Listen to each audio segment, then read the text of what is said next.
Welcome to Easy Maths by Kriti. Let's make math fun and easy together. Hello student, welcome back my channel easy maths by Kriti. पिछली class में हमने cost price, selling price और profit को अच्छे से जाना था। फिर से एक बार हम रिवीजन कर लेते हैं। कॉस्ट प्राइस, जिस प्राइस पर हम किसी चीज़ को खरीदते हैं उसे हम लोग कॉस्ट प्राइस कहते हैं। सेलिंग प्राइस, जिस प्राइस पर हम किसी चीज़ को बेचते हैं उसे हम लोग सेलिंग प्राइस। और प्रॉफिट हमारा सेलिंग प्राइस अगर कॉस्ट प्राइस से बड़ा होता है उसे हम प्रॉफिट कहते हैं। और आज हम लोग स्टार्ट करने वाले हैं लॉस। तो लॉस को हम एक रियल लाइफ एग्जांपल से स्टार्ट करेंगे।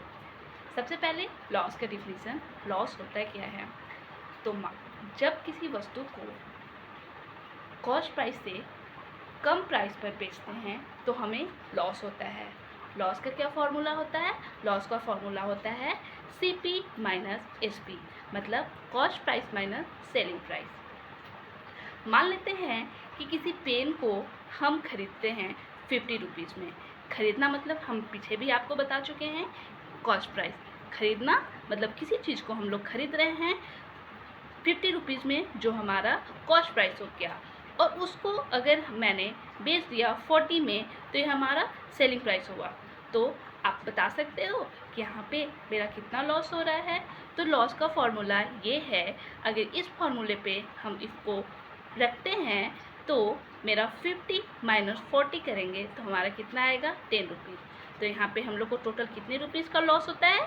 हमें यहाँ पे 10 रुपीज़ का लॉस हुआ।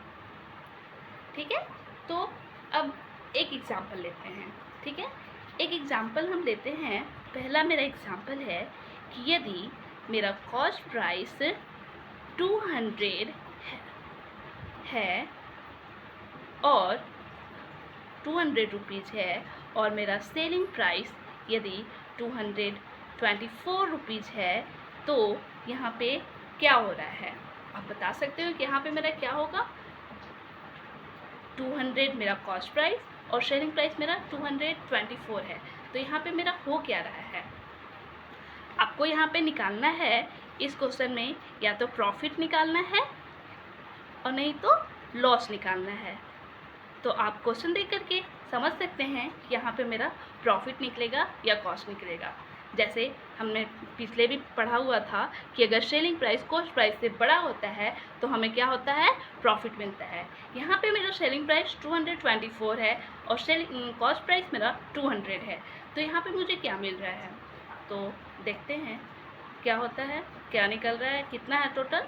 सेलिंग प्राइस यहाँ पे बड़ा है कॉस्ट प्राइस से, तो बड़ा हुआ तो क्या होगा मेरा पे? यहाँ पे मेरा हो जाएगा प्रॉफिट। प्रॉफिट हो रहा है मुझे। प्रॉफिट कितना हो रहा है? तो इसका क्या फॉर्मूला होता है? Selling price minus cost price. तो सेलिंग प्राइस मेरा कितना है? 224 और कॉस्ट प्राइस मेरा कितना है? 200। तो यहाँ मेरा प्रॉफिट कितना हुआ? यहाँ पे मुझे प्रॉफिट हुआ 24 रुपीज़ का टोटल। ठीक है, यहाँ पे मेरा प्रॉफिट कितना हुआ? 24 रुपीज़ का। एक और क्वेश्चन हम लेते हैं। ठीक है,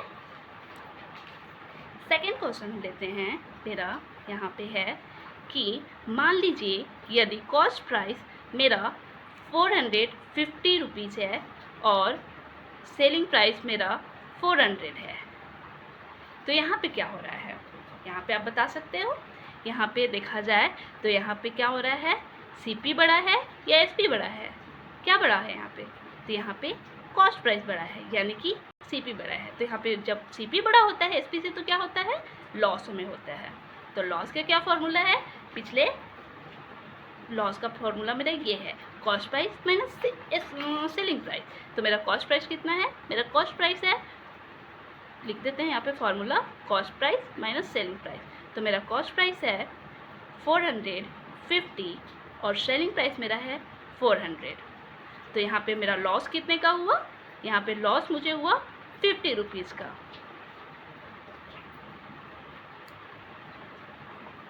उम्मीद है आज का कॉन्सेप्ट आपको क्लियर हो गया होगा। अगर वीडियो पसंद आए तो लाइक करें, शेयर करें और चैनल को सब्सक्राइब करें।